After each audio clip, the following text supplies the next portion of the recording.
Hello. Excuse me. Section 5.7. In this section, we're going to be using congruent triangles. So our objective is, again, to use congruent triangles, okay? And how we're going to be using them is congruent triangles. If two triangles are in fact congruent, then they have congruent corresponding parts. All of their parts are congruent. So in this section, really what we're going to be doing is if you can prove that two triangles are congruent. So we're going to start by proving that two triangles are congruent. And how we'll do that is using our previous methods. So if you need to brush up on those, our previous methods for proving congruence, we can use side angle side. Okay. We can use side side side. Okay, we can use the HL theorem, that's for right triangles only. And then we could use angle side angle or angle angle side. Okay, so we'll use one of these 5 theorems to prove that two triangles are congruent.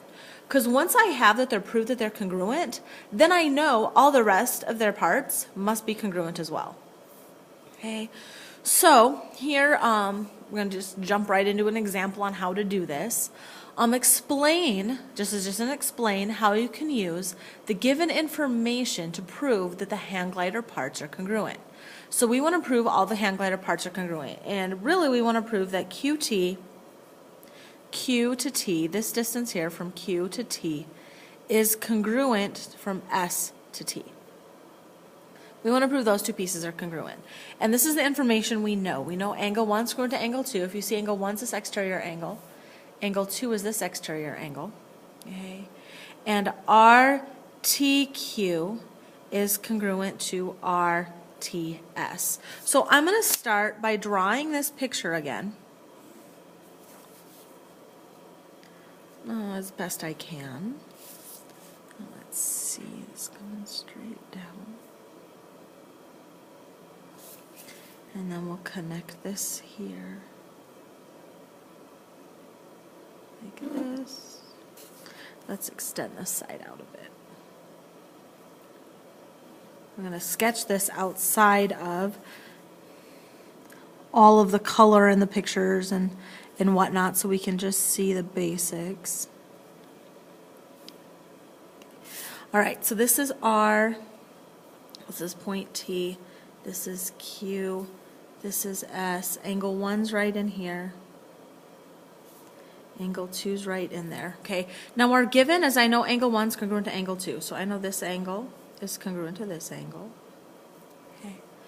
And we also know that our angle RTQ, this angle here, from R to T to Q, is congruent to R to T to S. R, T, S.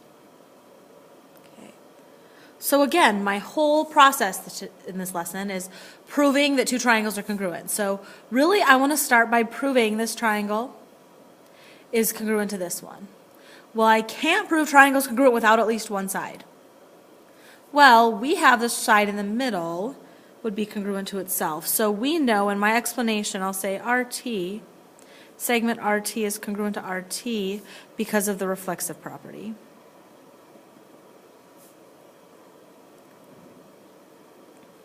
Of congruence, reflexive property of congruence, okay, it's congruent to itself. So I have a side and an angle. I need one more angle. Well, I know then this angle in here, and angle 1, I know, and this angle would be angle RQT and angle 1 are supplementary. How do I know that? Because it's a linear pair. Here's my straight line. So this angle RQT and angle 1 are supplementary. Well, same over here.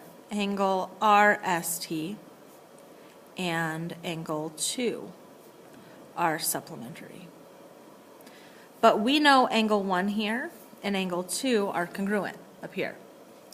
So if you remember from a previous lesson, if two angles are congruent and if two angles are supplementary, two congruent angles, and that means the angles are congruent.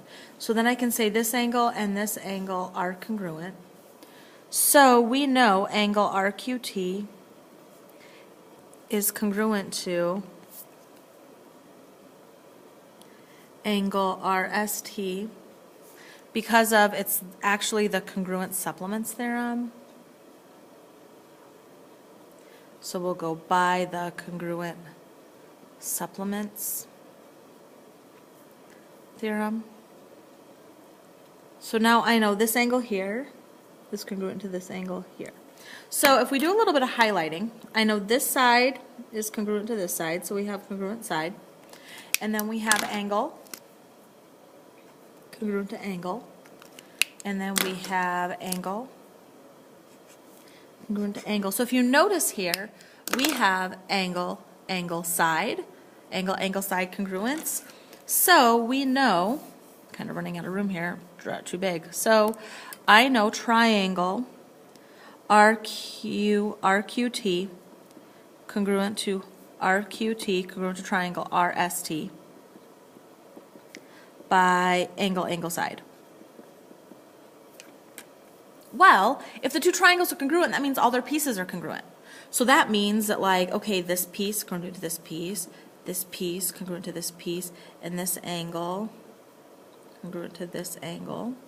Okay, so I know all of its pieces are congruent. Well, I just marked, we're trying to prove QT congruent to ST. We just marked that, QT congruent to ST. So then I know, then a QT, segment QT would be congruent to ST, and our reason here is because it's a corresponding part of a congruent triangle. Because if you can prove the two triangles are congruent, then you know their corresponding parts must be congruent. So we go since it is a corresponding part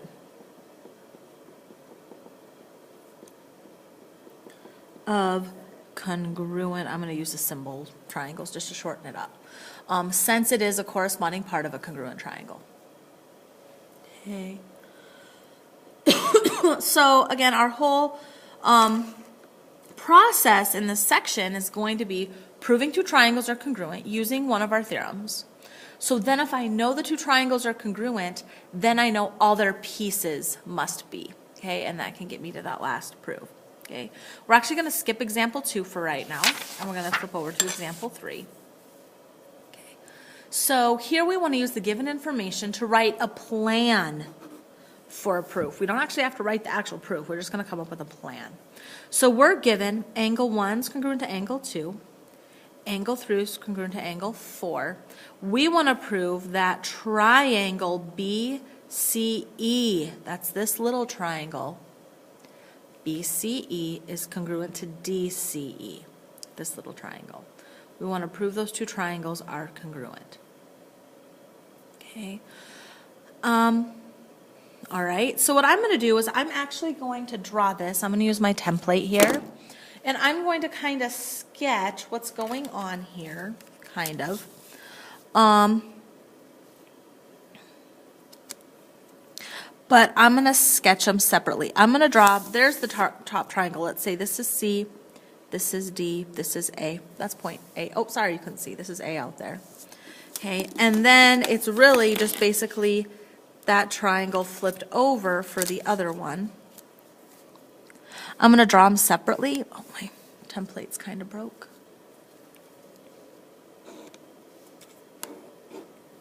Okay, so here's C, here's A, here's B. Okay, I just kind of split up top triangle, bottom triangle. And the reason I chose to split it that way is because that's really what I know stuff about. Because right here is angle 2. Right here is angle 1. And then right here is angle 3. Right here is angle 4. And those were angles in those big triangles. Okay. And then we've got E down here. I'm just going to draw a little dotted line. So E is down here somewhere. There's E. Okay, it's not an exact replica, but it's a general idea on what's going on. And there's E. Okay. But if you notice here, we have an angle and another angle. So we have two angles, but this side in between is side CA, and this side is side CA. So I can actually use angle, side, angle. Because the one angle is the angle we know, angle 1 congruent to angle 2. Okay, angle 1 congruent, that's given. Okay, angle 1 congruent to angle 2, this angle here and this angle here. Okay, and then the other angle that we know is angle 3 and angle 4. That's given as well. So we have this angle and this angle. But then CA is congruent to itself. Segment CA congruent to segment CA by reflexive. Again, this is just a plan. So then I know this big triangle. I know triangle CDA. CDA is congruent to triangle triangle CBA. CBA. So the two triangles are congruent by angle, side, angle from two givens and the reflexive. Again, don't lose track of what we're trying to solve. We're trying to prove triangle BCE, this little guy, is congruent to angle CDE. Okay? So we've proven the big triangle, this big triangle, but what that does then is I know now all the pieces are congruent. So I know that like CD is congruent to CB. CD congruent to CB because it's a corresponding part of a congruent triangle. So CD congruent to CB. I also know that DA is congruent to BA. So DA congruent to BA. Okay, and we also know that CA, this whole long side, CA is congruent to CA. So this whole long side, CA. Again, what we're trying to prove that this triangle and this triangle are congruent. Well, we already have angle 1 and angle 2. Those are angles in that triangle. So we have this bit of information. And again, if you notice, I just marked CD congruent to CB. Those are sides in that triangle. So we know segment CD congruent to segment CB because it's a corresponding part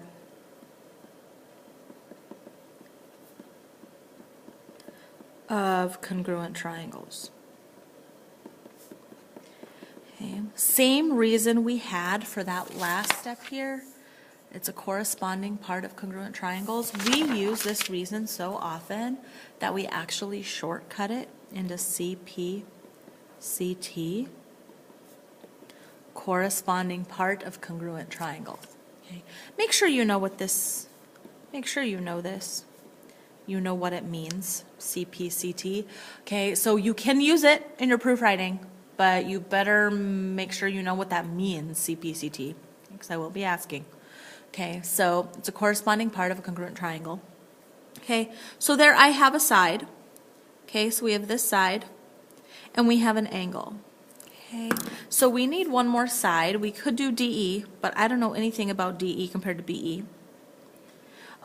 We could do another angle. I've got this little angle in here. This angle CBE, this little angle. Do I know this little angle compared to this one? Nope. What about this angle here compared to that one? Nope. We don't know BE to DE. But if you notice here, CE, this is also CE. Ooh. This is congruent to itself. We know CE congruent to CE. Again, reflexive. So here we have a side. Here we have this side to this side. We have the pink angle. And then we have this last side here. Out of colors. This CE to DE. So we actually have side angle side there. So, because this is a side we know, here's a side we know, and then this angle from up there. So we can actually prove now triangle BCE congruent to triangle DCE by side angle side. And we're done. QED. Okay, if we were writing an actual proof. So again, we would put these in steps. So basically, here's my steps on my proofs and the reasons. Okay, but this is just my plan. Again, this is the plan for the proof. this is our rough draft. We'd write it neater if we were writing the actual proof. Okay. All right, so now I want you to go ahead and write your practice problems down here at the bottom. Okay. You can find them at the bottom of the web page below the video. Okay. Go ahead and do those practice problems. I would really encourage you to find a partner to help you with some of those, especially number 16. Okay. Seek out a partner, seek out a friend to help you with some of that proof writing. Okay. And good luck.